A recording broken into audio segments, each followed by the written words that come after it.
Ito na, isang sikat na artista. Kilalang kilala niyo ito. Napakagandang artista, sexy. Ang biglang itinuro utak, mastermind, sa pagkawala ng napakaraming sabongero. Itinapon pala diyan sa Taal Lake. Ito ang sinapit.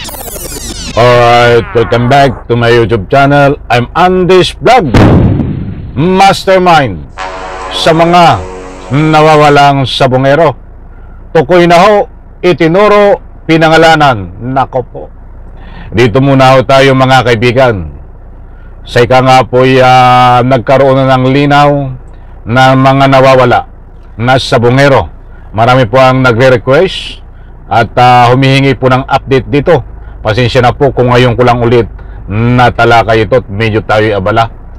Maganda ho ito, mga mahal kong taga-subaybay, sapagkat ibabahagi ko po sa inyo itong mastermind, utak sa pagdukot nitong kawa-awa ang sinapit na di umano ayon sa buhay na testigo na dating tauhan nitong mastermind ay mga wala na hong buhay at itinapon yan po sa Bulkan Taal sa Batangas. Ay kaya pala hindi makita yung bangkay ho, dahil pag tinapon, lalagyan ng sako na may buhangin para hindi malutang. Mahihirapan nga mga kaibigan na mahanap. Buti lang at lumutang itong testigo. But ito ang bigyan po natin ng highlight, mga kaibigan. Dawit, sikat na artista na itinuturo ho kasama sa mastermind. Ibabahagi ko po sa inyo lahat yan. Isang like muna sa video na ito kung nagustuhan nyo po. Sabay-sabay po nating i-like ang video na ito sa lahat ng hindi pa nakasubscribe dito sa aking YouTube channel. Please subscribe. Maraming salamat po. Road to 300k subscribers na po tayo. Eto mga kaibigan, alam niyo ang nababanggit na mastermind at pinangalanan ay isang mataas na politiko at isang negosyante at isa pang sikat na artista. Nako, ay sexing artista ito, maganda. Sikat nga eh. At marami pang iba, mga kaibigan. Hayaan nyo po akong ibahagi muna ito sa inyo. Itong statement, mainit-init na balita para nang mayroon po tayong batayan. Shout out po sa lahat. Kaya ano ang detalye nitong isasagawang investigasyon ng NAPOLCOM sa sinasabing pagkakasangkot ng ilang pulis sa kaso ng mga missing sabongero?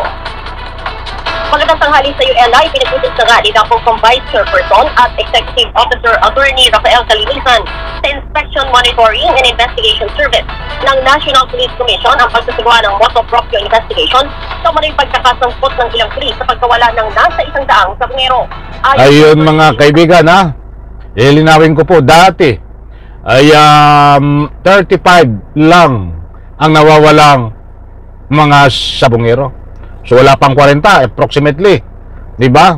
Ang nababanggit noon. Sabalit isiniwala to nitong lumutang na testigo na with dokumento po siya na hawak na video at iba pang mga matitibay na ebidensya. Kaya nga tinanggap na siya na state witness. Yan po sa DOJ. Siya po ang tatayong star witness, mga kaibigan, dahil suportado siya ng mga dokumento sa mga sinasabi niya. Ngayon ay nasa 100 pala ang nawawala na biktima na ito ay tinapon lahat diyan sa Bulkan Taal, mga kaibigan. Doon sa ilog, doon siya tinapon, sa Taal Lake. Nako, But dito sa ibabahagi ko po sa inyo na susunod, huwag nyo pong kaligtaan panoorin, dahil dito ay ituturo itong mastermind na babae, mga kaibigan. At sino ito? Ay ito mga kaibigan, mas mabuti pa yun, dito na lang tayo magbatay sa balita na ito, kung sino itong babae na ito na mastermind. Magandang babae na artista. kaliinisan hindi sila mangingiming tanggalin sa serbisyo kung totoong mga pulis ang nakipagsabatan para patayin ang mga ito at itapon sa Taal Lake. Nanawagan din si Kalinisan sa complainant na magkaya ng formal na reklamo sa NAPOLCOM para mapabilis ang pagresolba sa kaso. Umapila din si Atty. Kalinisan kay alias Totoy na magsumite ng kanyang affidavit sa NAPOLCOM para umusad ang administrative investigation sa mga sinasabi nitong pulis na sangkot sa kaso.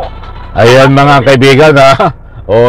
Ang panahon po noon, itong mga nawawalan sa bungero, ang PNP chief po ay hindi na pala. Isa sa nag-imbestiga, mga kaibigan, ay itong si Bato. Subalit wala pong nangyari sa investigasyon noon. Ba't lumalabas ngayon ho na may sangkot po na isang mataas na politiko na ikinantaho nitong testigo? Ito pa mga kaibigan. Ba't dito muna tayo mag-focus? Sino itong artista na ito? Na maganda, sexy, na tinuturong mastermind din. Ito po. Ni alias Totoy, binanggit din ito na mayroong sikat na Andali. celebrity. Sa bagong revelasyon ni alias Totoy, binanggit din ito na mayroong sikat na celebrity na kasama sa inner circle ng tipong sangkot sa pagkawala ng naturang mga sabungero. Ayan mga kaibigan, maliwanag po. Bagong revelasyon ni alias Totoy na mayroon na ika nga po sikat na artista na kasama sa pagpaplano at tinuturong mastermind din po. Mga kaibigan, sino itong sikat na artista na ito? Hindi po tayo nag-iimbento ng mga sinasabi natin dito. Dahil dito sa Abante News, dito tayo magbabatay, ay nandito ho. Naipapakita ko po sa inyo. At nandito ho, ang sikat na artista na pangalang Gretchen Barreto. So babasahin ko ho, bilisan natin, baka tayo kulangin sa oras. Eto, nadawit sa kaso ng mga nawawalang sabungero ang aktres na si Gretchen Barreto.